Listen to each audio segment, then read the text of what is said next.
రెండో లోతు ఏంటంట?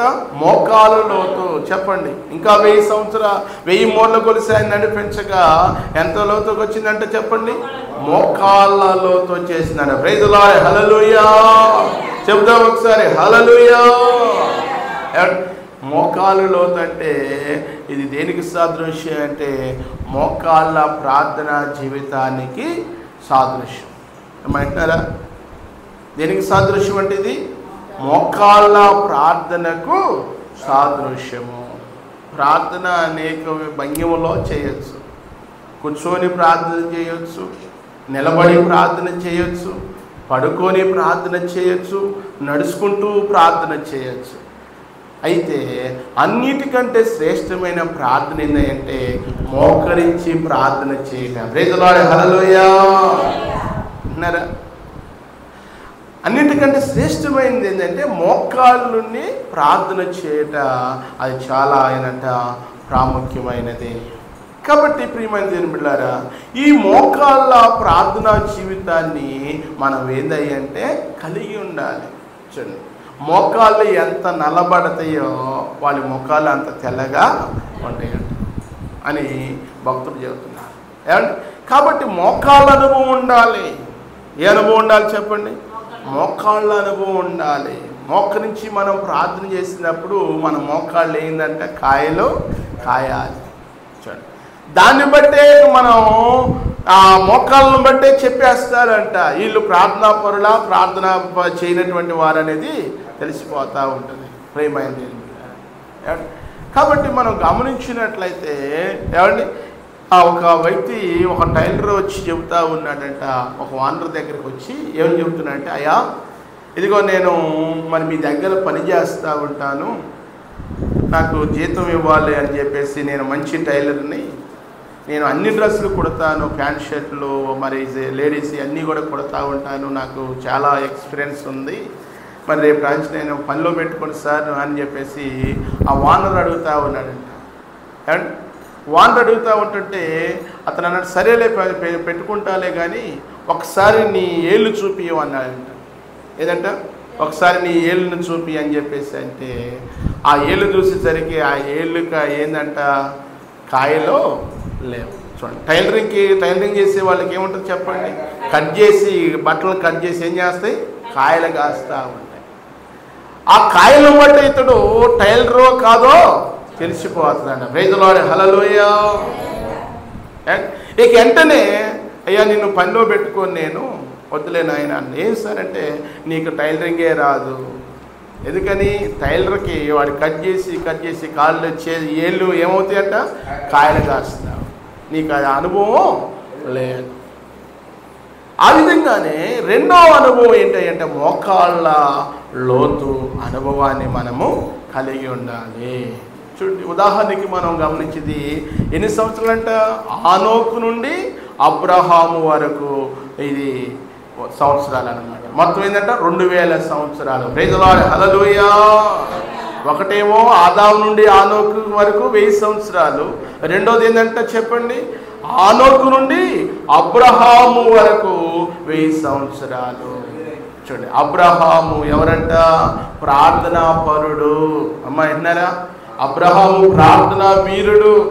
ప్రార్థన ద్వారా తన జీవితాన్ని తన కుటుంబాన్ని కట్టుకున్నటువంటి వాడు ఎవరు? అబ్రహాము తన అన్న కుమారుని లోతు కొరకు ప్రార్థన చేశాడు, సొదొమ గొమొర్రా కొరకు ప్రార్థన చేశాడు, విజ్ఞాపన చేశాడు, సాగిలపడ్డాడు. ప్రార్థన అనుభవాన్ని ఎవరు కలిగి ఉన్నాడంటే చెప్పండి, అబ్రహాము కలిగి ఉన్నాడు. Praise the lord, hallelujah. And ఆ అనుభవమే ఎవరిలోనికి వచ్చేసిందంటే తన పనివాడైనటువంటి పెద్ద సేవకుడు ఏలియాజరులోనికి వచ్చేసింది. అబ్రహాము తన కుమారుడైన ఇస్సాకుకు పెళ్లి సంబంధాన్ని కుదిరించడానికి వెళితే, చిన్న ప్రియమైన దేవుని బిడ్డలారా, ఏమంటే ఒక దగ్గరికి వెళ్ళిన తర్వాత అట్లా మోకరించి ప్రార్థన చేస్తుంటే ఒంటిలో కూడా ఏం చేసింది అంటే చెప్పండి, మోకరించి ప్రార్థన చేసినాడు. ప్రైజ్ ది లార్డ్, హల్లెలూయా. చూడండి, ఆదికాండం 24వ అధ్యాయం 11వ వచనాన్ని మనం చదివితే అక్కడ ఆ విధంగా రాయబడి ఉంటుంది. ప్రియమైనటువంటి దేవుని బిడ్డ అంటే మోకాళ్ళు ఒంటిలో కూడా మోకరించేటట్లుగా మనం చూడగలుగుతున్నాం. అంటే ఈ యొక్క అబ్రహాము మోకాళ్ళ అనుభవాన్ని కలిగి ఉన్నాడు, మోకాళ్ళ ప్రార్థన జీవితాన్ని అతను ఏంటంట కలిగి ఉన్నాడు. కాబట్టి అబ్రహాముని దేవుడు ఎంతగానో ఏం చేశాడంటే చెప్పండి, దీవించాడు. అమ్మ వింటున్నారా? ఇటు చూడండి, అబ్రహాము దేవుడు ఎంతగానో దీవించాడు. చూడండి, అబ్రహాము వలె మనం కూడా ప్రార్థనా జీవితాన్ని మనం ఏదంట కలిగి ఉండాలి. రెండో వ్యక్తి ఎవరు చెప్పండి? దానియేలు. ఎవరంట? దానియేలు కూడా ప్రార్థనా వీరుడు. ప్రైజ్ ది లార్డ్, హల్లెలూయా.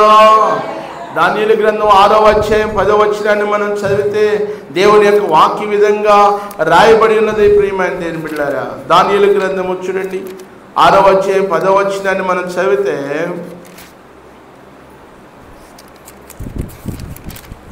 6వ అధ్యాయం 10వ వచనంలో, ఇట్టి శాసనము సంతకము చేయబడనని దానియేలు తెలుసుకొనినను అతడు తన ఇంటికి వెళ్ళి యథాప్రకారంగా అనుదినము ముమ్మారు మోకాళ్ళుని తన ఇంటిపై గది కిటికీలు యెరూషలేము తట్టునకు తెరవబడి ఉండగా తన దేవునికి ప్రార్థన చేయించు ఆయనను స్తుతించుతూ వచ్చెను. ప్రైజ్ ది లార్డ్, హల్లెలూయా. చెప్పాలి ఒకసారి, హల్లెలూయా. చూసారా ఏమండి? ఏందంట ఇక్కడ ఈ యొక్క దానియేలు బబులోను దేశంలో ఉంటే ఏమండి, ఈ బబులోను దేశంలో ఉన్నటువంటి దానియేలుని దేవుడు షడ్రకు మెషకు అబేద్నెగో ఈ దానియేలు నలుగురిని దేవుడు ఏం చేశాడు? ఆశీర్వదించాడు. ఏమండి, ఆ బబులోను రాజు అయినటువంటి నెబుకద్నెజరు తన రాజస్థానంలో వీళ్ళని ఒక మంచి పదవుల్లో ఉంచాడు. అయితే ఆ బబులోను ప్రజలకు ఇది గిట్టలేదు. వీళ్ళు ఎక్కడి నుంచో వచ్చి మా మీద పెత్తనాలు చేస్తూ ఉన్నారు. అమ్మా వింటున్నారా? వీళ్ళు ఎక్కడి నుంచో వచ్చి మా మీద పెత్తనాలు చేస్తూ ఉన్నారు, లాభం లేదు, వీళ్ళని ఏదో ఒకటి చేసి అసలు లేకుండా చేయాలని చెప్పేసి పన్నాగం పన్నారు. ఎవరు? ఆ బబులోను ప్రజలు. అయితే ఈ యొక్క దానియేలు చూడండి, మంచి పదవిలో ఉన్నాడు, రాజు దగ్గర మంచి మంత్రి స్థానంలో ఉన్నాడు. ఇక దానియేలు మీద ఏదో ఒక నేరం మోపాలి అని చెప్పేసి చూస్తూ ఉన్నారు. కానీ దానియేలులో వారు ఏ లోపాన్ని కనుగొనలేకపోతున్నారు. ప్రైజ్ ది లార్డ్, హల్లెలూయా. ఇక అప్పుడు వాళ్ళకి తెలిసింది, దానియేలు మీద ఏదైనా నేరం మోపాలంటే అది దేవుని విషయంలో తప్ప ఏ విషయంలో అతని మీద నేరాన్ని మనము మోపలేమని తెలుసుకున్నారు. ఎందుకంటే దానియేలు దినమునకు 3 సార్లు ఏం చేసాడంట? ప్రార్థన చేసేవాడు. ప్రైజ్ ది లార్డ్, హల్లెలూయా. మోకరించి ప్రార్థన చేసేవాడు. అతడు ఉద్యోగం మంత్రి. ఏమండి, ఉదయం పోయేటప్పుడు మోకరించి ప్రార్థన చేసుకుని వెళ్ళేవాడు, మధ్యాహ్నం వచ్చి మోకరించి ప్రార్థన చేసేవాడు, సాయంత్రం వచ్చిన మోకరించి ఏం చేసేవాడట? ప్రార్థన చేసేవాడు. అంటే దేవునితో అనుభవాన్ని వారికి దానియేలు కలిగి ఉన్నాడు. కాబట్టి ఏమండి, ఏ విధంగానైనా ఈ దేవుని విషయంలో ఇతని మీద మనం నేరం మోపవచ్చు అని చెప్పేసి వాళ్ళందరూ రాజు దగ్గరికి వెళ్ళి, రాజా ఇదిగో ఏం చెప్పింది, ఎవరు ఏ దేవునికి ప్రార్థన చేయకూడదు, అందరూ నీ దగ్గరే ఉండాలి. ఒకవేళ నీ ఆజ్ఞను విడిచిపెట్టి వాళ్ళ దేవునికి ప్రార్థన చేస్తే వాళ్ళని ఏంటంట సింహాల గుహలో పడేయాలి అని చెప్పేసి శాసనాన్ని ఏంటంట ఏర్పాటు చేశారు. ఏమంటే శాసనం ఏర్పాటైంది, ఆజ్ఞ జారీ చేశాడు రాజు. ఏమండి, ఆ విషయం ఎవరికి తెలియచేయబడ్డది? తెలుసుకున్నాడు దానియేలుకు. తెలిసి కూడా ఏ మాత్రము భయపడక, దిగులు పడక, జడియక ఏం చేస్తున్నాడు? యథాప్రకారంగానే. చూసారా? మనమైతే అమ్మో చంపుతారేమో అని చెప్పేసి ప్రార్థన లేకపోతే మళ్ళీ అని చెప్పేసి ఇళ్ళకాళ్ళు ఉండే ఇంటి దగ్గర ఉండే వాళ్ళు చాలామంది ఉన్నారు. కానీ దానియేలు అలా కాదు. అంటే సింహాల గుహలో పడేసినా సరే నా దేవునితో నేను మాట్లాడటం మాత్రం నేను ఆగిపోను అని చెప్పేసి అతను యథాప్రకారంగా వెళ్ళి ఇంటి గది తలుపులు తెరిచి మోకరించి ఏం చేస్తున్నట్ట? ప్రార్థన చేస్తూ ఉన్నాడు. ప్రైజ్ ది లార్డ్, హల్లెలూయా. నిజంగా ప్రియమైనటువంటి దేవుని బిడ్డలారా, ఏమంటే దేవుడు దానియేలు ప్రార్థన చేస్తే ఎక్కడి నుంచి అంట? పరలోకం నుండి గాబ్రియేలు దూతను 3 సార్లు పంపించాడంట. ఎవరి దగ్గరికి? దానియేలు దగ్గరికి. చూసారండి, దూతను పంపించాడంట దానియేలు దగ్గరికి. అలాగే ఎందుకంటే మోకరించి ప్రార్థన చేసే అనుభవం దానియేలు కలిగి ఉన్నాడు కాబట్టి అలాగెళ్ళి కిటికీ గది తలుపు తెరిచి ప్రార్థన చేస్తున్నాడు. ఇక ఆ విషయాన్ని చూశారు. రాజా, నువ్వు ఎక్కడ నుంచో వచ్చినటువంటి వ్యక్తిని తీసుకొచ్చి మన మీద అధికారిగా పెట్టావు, అతను నీ మాటే వింటలేదు, నీ మాటకే లోబట్టలేదు. ఇదిగో అందరూ మేము నీ దగ్గర ఉన్నాము, కానీ ఇతడు తన దేవునికి ప్రార్థన చేస్తున్నాడు అని చెప్పేసి చూసి దానియేలుని ఏం చేశారంటే సింహాల గుహలో పడేశారు. సింహాల గుహలో పడేసినప్పటికీ దానియేలుని దేవుడు విడిచిపెట్టాడా? విడిచిపెట్టలేదు. ప్రైజ్ ది లార్డ్, హల్లెలూయా, హల్లెలూయా.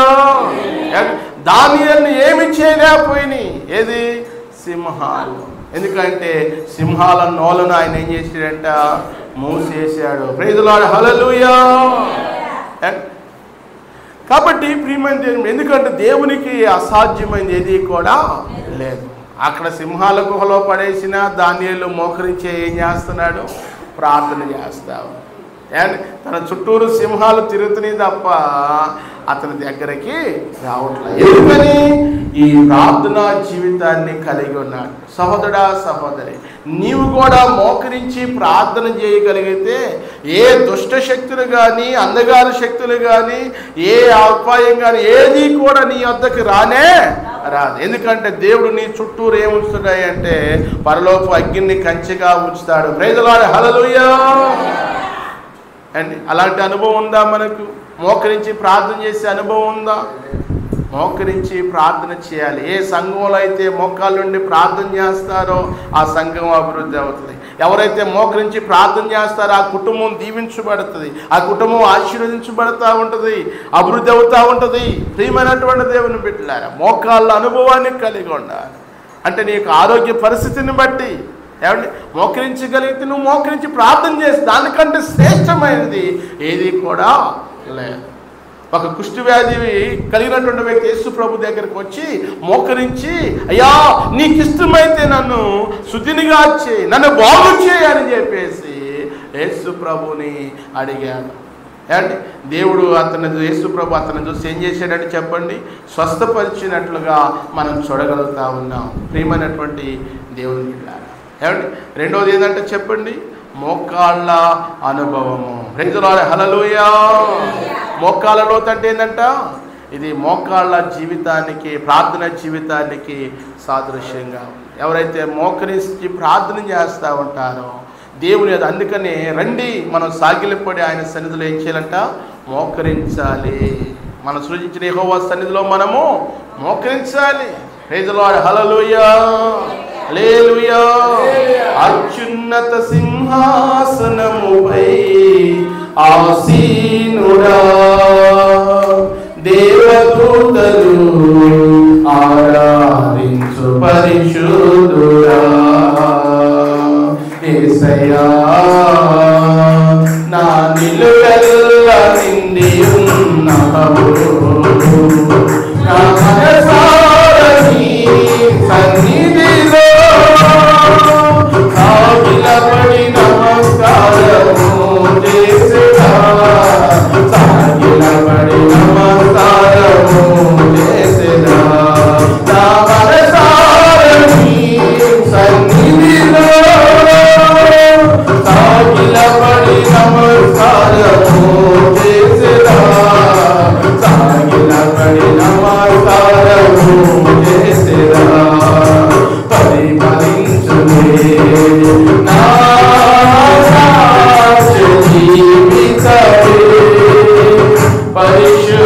పరిశుద్ధాత్ముడు నన్ను నడిపించుచున్నందునే, పరిమళించునే నా సాధ్య జీవితమే, పరిశుద్ధాత్ముడు నన్ను నడిపించుచున్నందునే, పరిశుద్ధాత్మలో ఆనందించెదా హర్షధ్వనులతో, హర్షధ్వనులతో, పరిశుద్ధాత్మలో ఆనందించెదా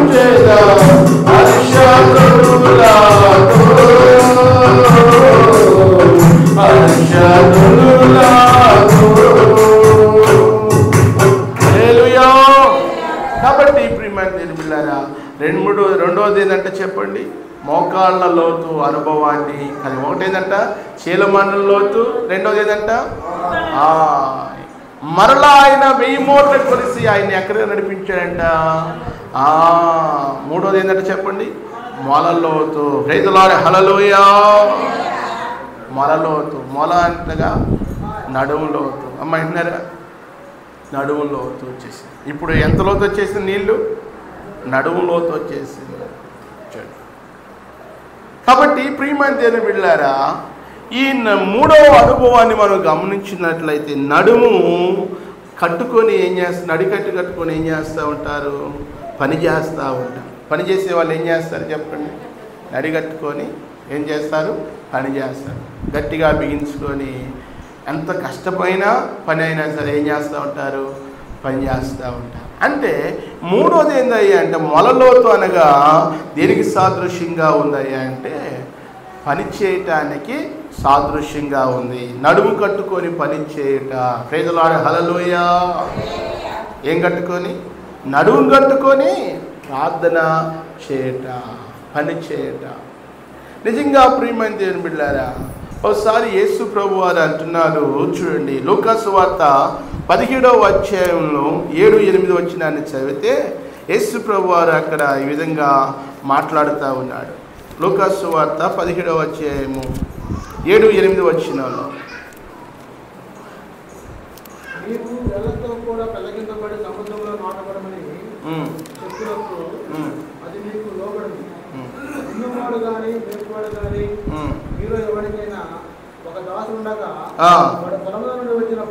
వాడు మీలో ఎవరికైనా ఒక దాసుడుండగా వాడు పొలం నుండి వచ్చినప్పుడు నీవు ఇప్పుడే వెళ్ళి భోజనం చేయమని వానితో చెప్పునా?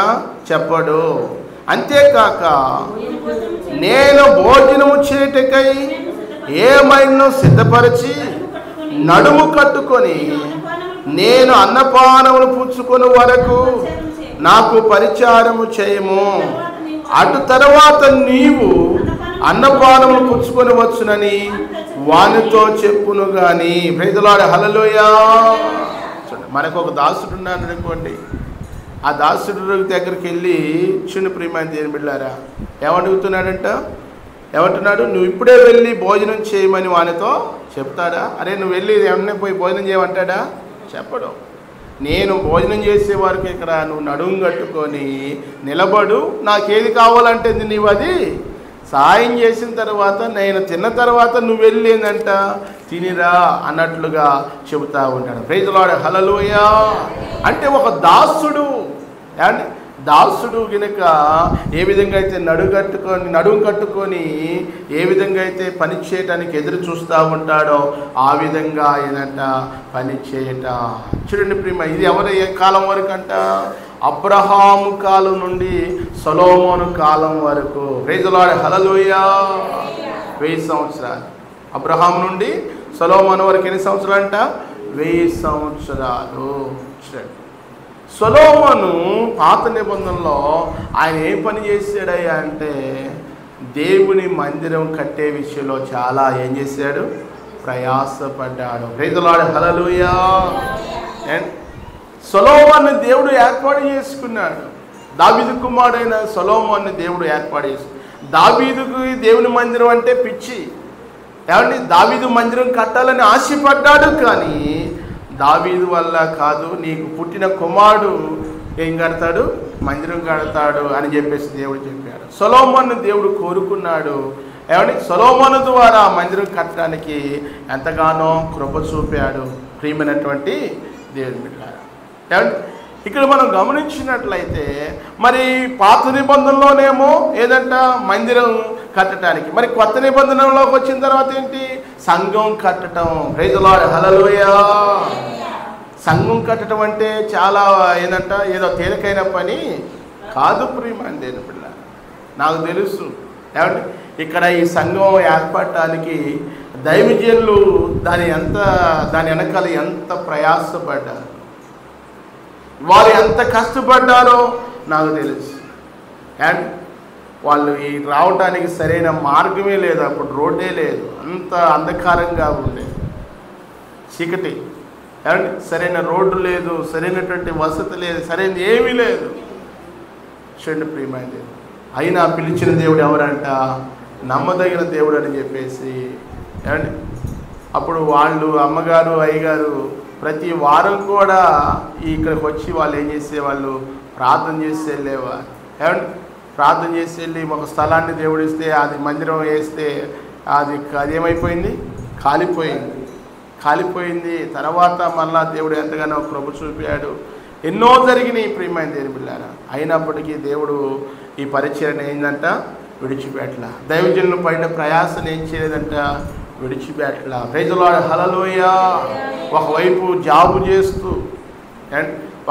జాబు చేసుకుంటూ మరలా ఈ సమయానికి వచ్చే ప్రార్థన పెట్టాలంటే అది ఎంత ప్రయాసం.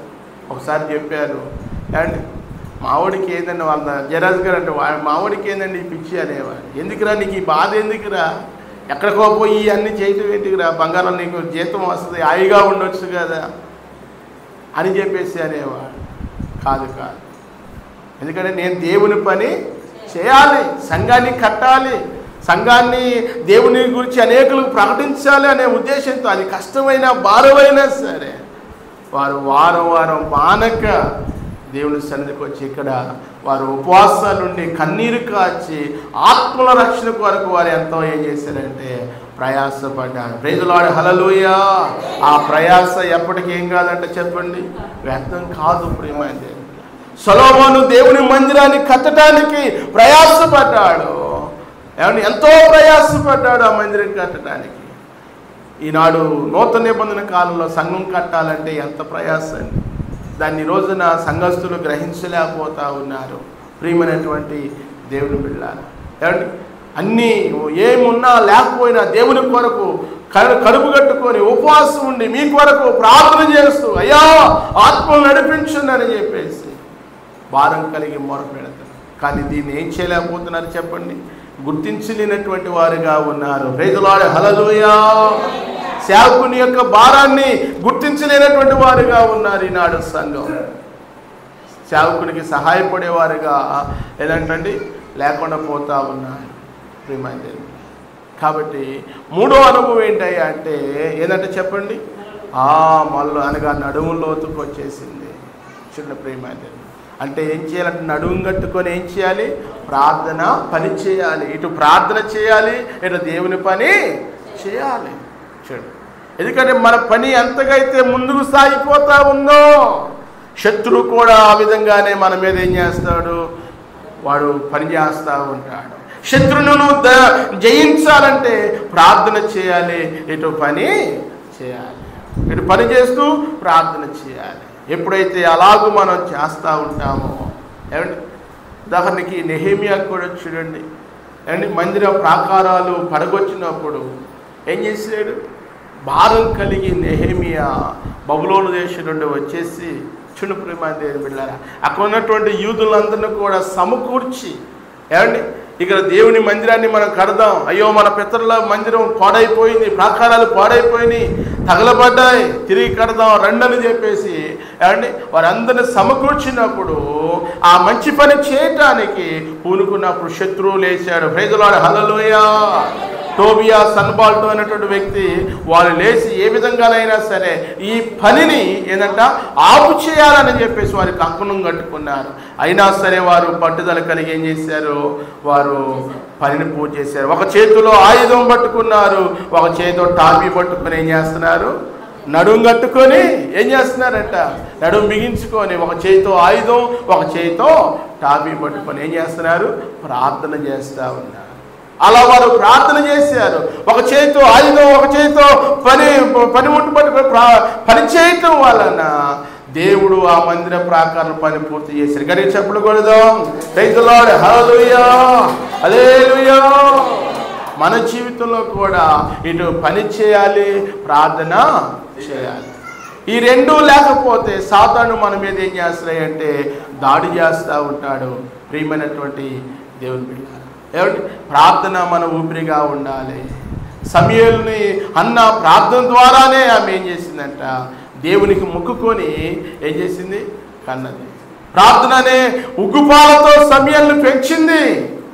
సమూయేలు ఇశ్రాయేలు కొరకు ఎంతో ప్రార్థన చేశాడు. ప్రియమైన దేవుని బిడ్డలారా, ప్రార్థన అనుభవాన్ని కలిగి ఉన్నారు. ఏమండి? కాబట్టి ఈ రాత్రి కాల సమయంలో అలాంటి ప్రార్థన అనుభవం మనకు కూడా రావాలని దేవుడు ఏంటంట కోరుకుంటా ఉన్నాడు. ప్రైజ్ ది లార్డ్, హల్లెలూయా. ఇటు దేవుని పని చేయాలి, ఇటు ప్రార్థన చేయాలి. అన్నాడు ఆదిమ అపోస్తులు ఏం చేసేవారు? చిన్న ప్రియమైన దేవుని బిడ్డలారా, వాళ్ళు ఏం చేసేవారంట? వాక్యాన్ని ప్రకటించేవారు, రెండవది ప్రార్థన చేసేవారు. ఇది దేవుని సేవకులకు వాళ్ళకి అప్పగించిన పని ఏంటంటే ప్రార్థన చేయటం, వాక్యాన్ని బోధించటం. చూడండి, మిగతా వాళ్ళు విశ్వాసాల పని ఏంటంటే మీ పనులు మీరు చేసుకున్నట్టు ఇటు ప్రార్థన చేయాలి. కాబట్టి అలాంటి అనుభవంలోనికి మనం అందరం కూడా ఏంటంటే రావాలన్నది దేవుని యొక్క ఉద్దేశమై ఉన్నది. ప్రైజ్ ది లార్డ్, హల్లెలూయా. కాబట్టి ప్రియమైన దేవుని బిడ్డలారా, ఆ విధంగా మూడవది నడుములోతు అనుభవాన్ని మనం కలిగి పని చేసేవారుగా ఉండాలి. దాసుని స్వరూపంగా ధరించుకోవాలి. యేసు ప్రభు కూడా ఏం చేశాడు? ఆయన దాసుడిగా ఏం చేశాడు? నడుము కట్టుకొని ఏం చేశాడు? శిష్యుల యొక్క పాదాలను కడిగాడండి. ప్రైజ్ ది లార్డ్, హల్లెలూయా. చూడండి, నడుము కట్టుకుంటే దాసునికి సాదృశ్యం. చూడండి, ఆయన మనిషి కుమారుడు పరిచర్య చేయించుకుంటూ రాలేదు, కానీ పరిచర్య చేయడానికి ఆయన ఈ లోకానికి వచ్చాడు. ప్రైజ్ ది లార్డ్, హల్లెలూయా. ఎవరైతే నడుము కట్టుకొని అనగా పని చేయడానికి ఎవరైతే ఇష్టపడతా ఉంటారో దేవుడు వారిని గొప్పగా ఏం చేస్తాడంట? హెచ్చించే దేవుడయ్యండి. ఆయన దేవుడయ్యండి కూడా శిలువ మరణం పొందినంతగా తనను తాను ఏం చేసుకున్నాడంట? తగ్గించుకొని ప్రార్థన చేసే తగ్గించుకొని ఈ లోకానికి వచ్చాడు. కాబట్టి ఈ లోకంలో అలా జీవించాడు. కాబట్టి ఆయన నామం అన్ని నామం కంటే పైనామంగా హెచ్చించబడదు. కానీ చెప్పు కూడా దేవుడు నామాన్ని కనపడదాం. ప్రైజ్ ది లార్డ్, హల్లెలూయా, హల్లెలూయా. వినయము గలవారినే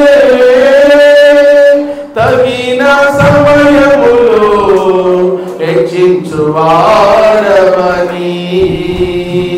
వినయము గలవారినే తగిన సమయములో హెచ్చించువాడవని, నీవు వాడువాడవని నేను నుండని నిలచి ఉందును పవిత్రతో, నీవు వాడువాడవని నేను నుండని నిలచి ఉందును పవిత్రతో. హల్లెలూయా, యేసయ్యా నీకే స్తోత్రమయ్యా. హల్లెలూయా, యేసయ్యా నీకే స్తోత్రమయ్యా. మహాగణుడవు మహోన్నతుడవు పరిశుద్ధ స్థలములోనే నివసించువాడవు. మహాగణుడవు మహోన్నతుడవు పరిశుద్ధ స్థలములోనే నివసించువాడవు. కృపా సత్య సంపూర్ణమై మన మధ్యలో నివసించుట న్యాయమా, నన్ను పరిశుద్ధ పరచుటే నీ ధర్మమా. కృపా సత్య సంపూర్ణమై మన మధ్యలో నివసించుట న్యాయమా, నన్ను పరిశుద్ధ పరచుటే నీ ధర్మమా. మహాగణుడవు మహోన్నతుడవు పరిశుద్ధ స్థలములోనే నివసించువాడవు. హల్లెలూయా. ఆయన ఆకాశములు మహాకాశములు పట్టజాలన్నటువంటి దేవుడు. అంత గొప్ప దేవుడు తనను తాను కుదించుకొని ఆయన ఎలా వచ్చాడంట?